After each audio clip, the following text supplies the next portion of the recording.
Okay, hi. It is September 5th, and for any of you that are aware of what's happening in our world, you know that it's a very intense time. And so when I made this is episode 6. When I made 5, I mentioned the experimental medication and how it was affecting my response to my family having it. And I was my video was taken off of YouTube for medical misinformation. Little old me. I'm in good company. And oh, by the way, did you know that Trump has started a class action lawsuit against these YouTube and Twitter? And I found that very interesting. So,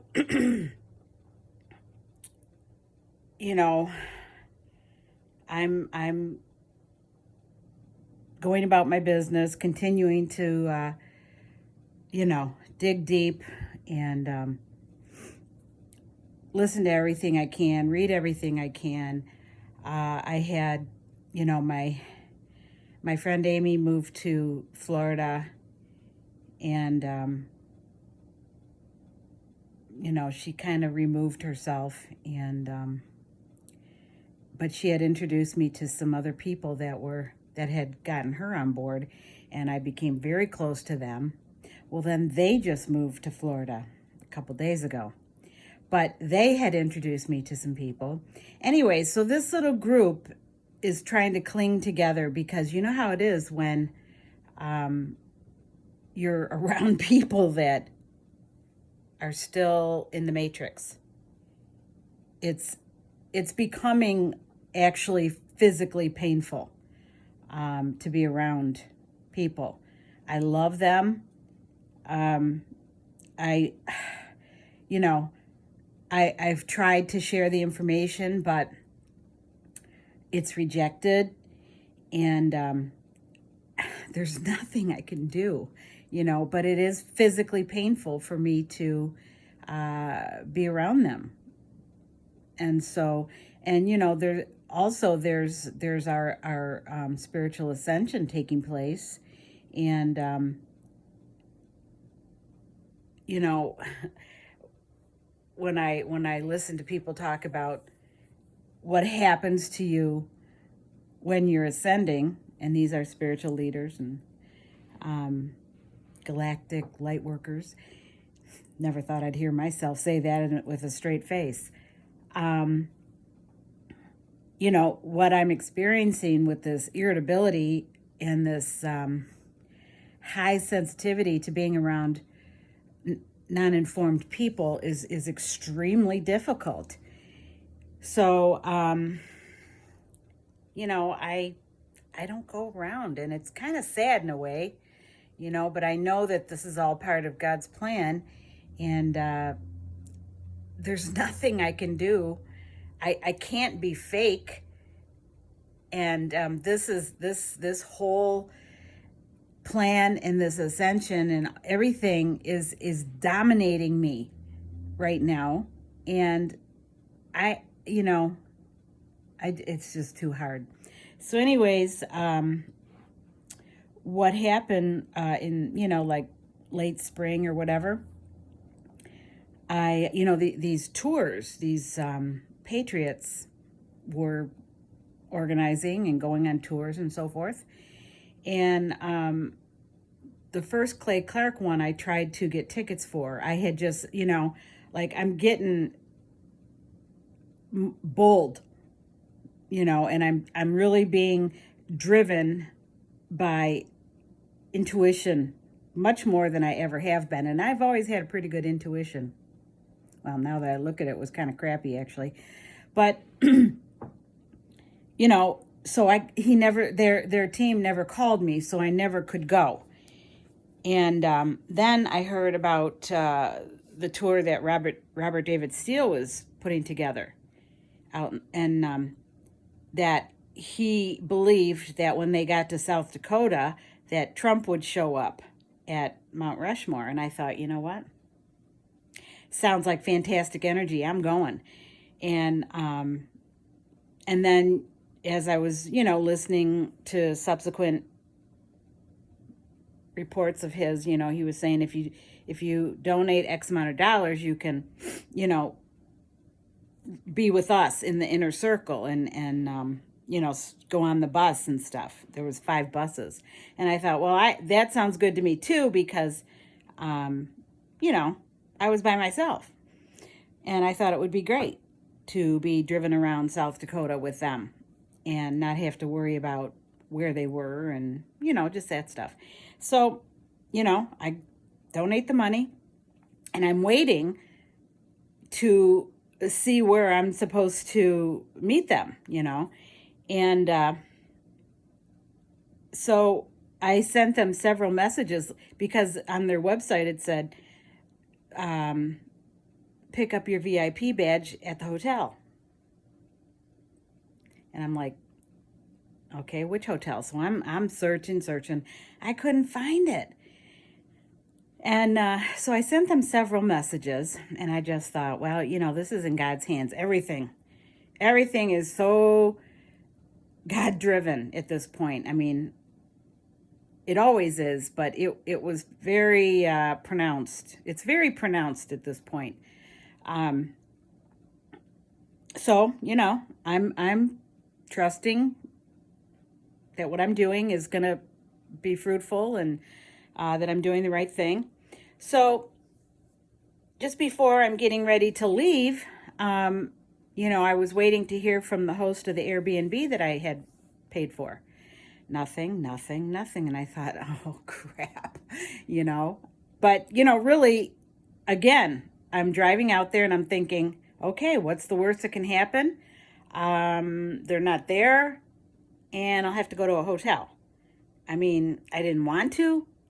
I always, I'm spending some cash here. So I'm going, and I had a chat with Airbnb over online, and I was at a hotel on my way there. I made the trip in 2 days, and the customer service rep said, you have 2 accounts here. And I'm like, well, get rid of one. And, it wasn't that simple. And I said, please have somebody reach out to the host and tell them that I will be there. Fortunately, or because of God, I checked my Gmail account, which I don't use. And there was, a communication from Airbnb like, hey, your trip's coming up in a day, and here's the address. And I'm like, there's the address. Okay, good. So I thought, well, I'll just go and show up and see what happens, So I get to Lead, South Dakota, and I pull up to this address, and it's a deli, but it's like a 3-story, one of those old Western buildings.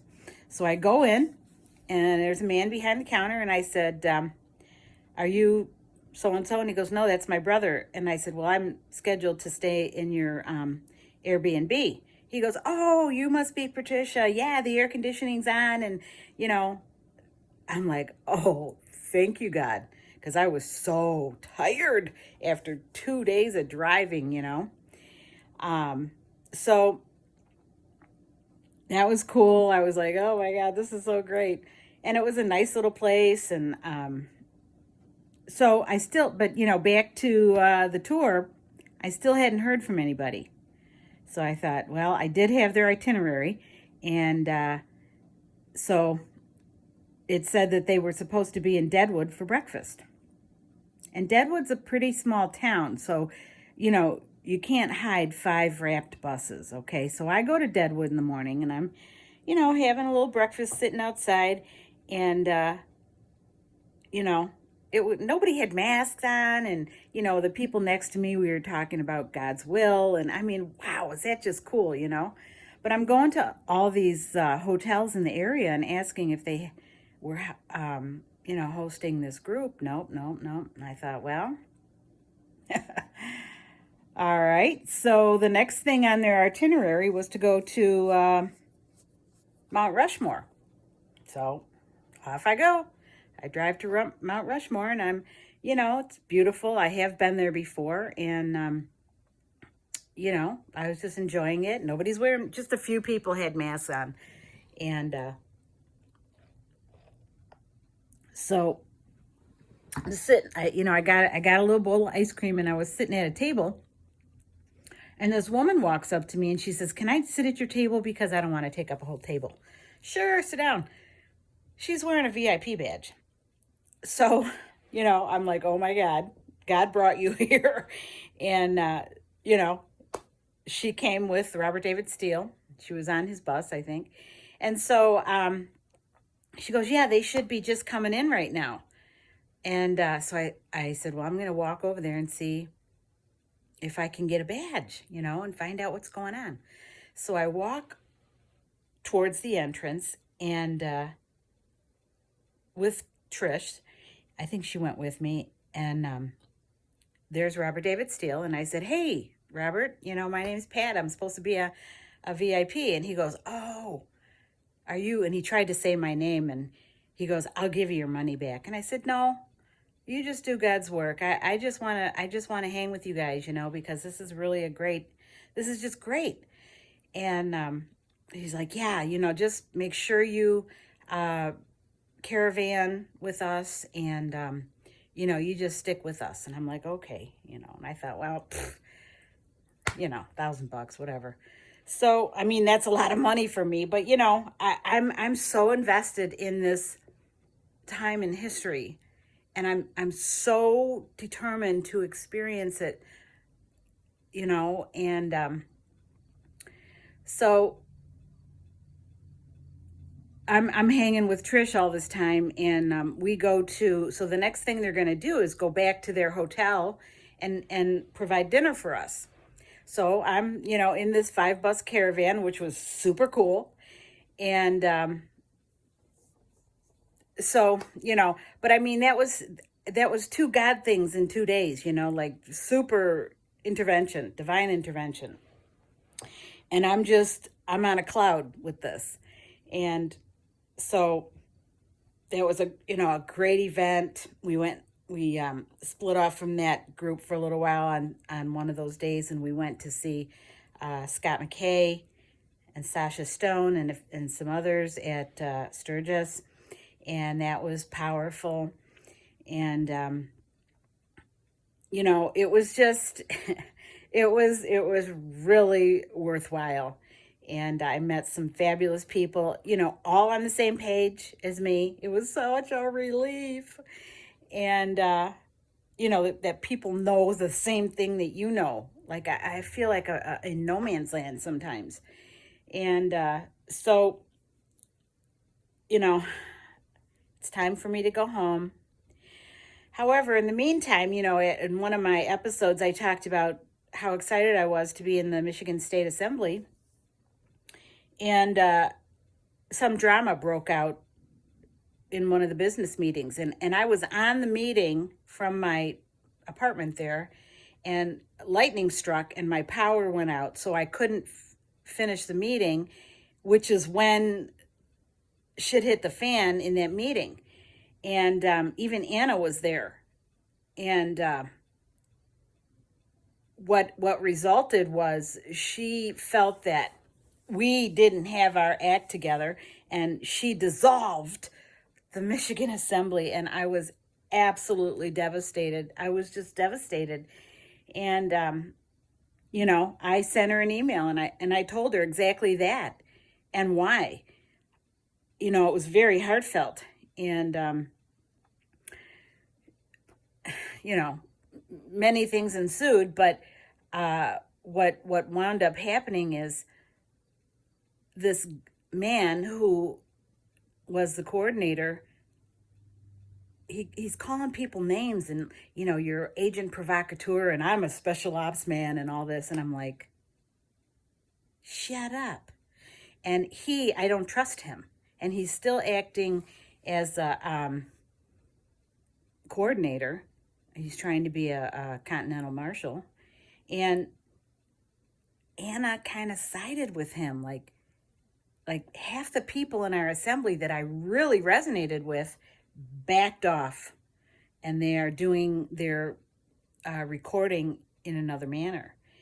And, she proceeds to say that there is no other entity that is valid except the Federation of States. And I have trusted her all this time and really admired her, and I'm just torn. Like, I don't know. So, several of the people, like, they're getting on board with other, David Strait and, just taking action. Like, they were ready to continue taking action. And I've already been recorded. I'm already a national. And so I have done nothing because, when in doubt, do nothing. I'm not just going to go headlong into something, So anyways, aside from that, so Trish, this woman I met, she's telling me that she's has organized a Ladies for America First event at the Trump International in New Jersey, which is where she lives. And I'm like, oh, that's fantastic, So I come home, and I'm settling back home, and she calls me and she said, I paid for your ticket and you're staying at my house. And I go, well, I guess I am. So I checked plane fare, and it was not expensive, but I hate the whole experience. I don't want anybody telling me what to do. Put the mask on. Da-da-da-da-da. I'm ready to break somebody's neck at this point over this stuff. I'm very tense. And so I decided to drive. I thought, well, it's a 10-hour drive. I did that twice with South Dakota. So I decided to drive out there, and I got a new car, and it's very pleasant.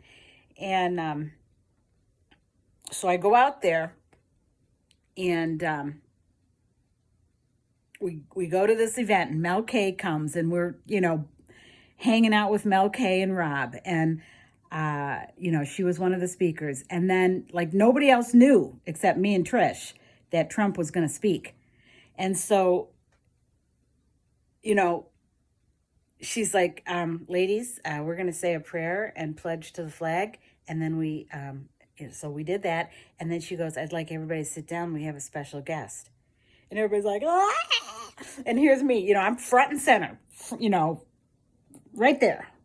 And I'm like crying, because when I see him, I think of all the shit he's been through and his family and why he's doing it. He's doing it for us, And I was just overcome with emotion. And all the ladies are screaming and all, trying to get pictures. And that's not my, because I'm small, I just get trampled. There's no point. I've learned that long ago. There's no point in me trying to do that stuff. And plus I had front row. So it was just, everybody was high from this, and it was just so cool. Like, we had gotten a car for a driver for Mal and Rob to come from New York City. And so they left a little bit early. It was over. The event was over. They just took off because they were using Trisha's car and going to be picked up from Tewksbury Inn. And so, 45 minutes later or whatever, Trish and I show up there. And here's Rob walking out in the parking lot. I go, what are you doing, Rob? He goes, we couldn't leave. We're too excited. And they knew that some of us were going to come to the inn there and, decompress. So, we sat there with them for another hour or so. And, it was just like this fabulous experience. And to be with people, so many people who have an idea of what's going on. Now, a lot of those ladies, a lot of the extent of their involvement is the you know, November 3rd debacle. And, but man, so Trump really talked about that. And then when, like, that's what Mel was supposed to talk about. Well, when she got up, she just dropped some bombs on these ladies, like, wake up. You know, this is a global war, people. And all the ladies are going, ooh. And apparently, a lot of them did know that this was happening and came up to her and they're like, yay,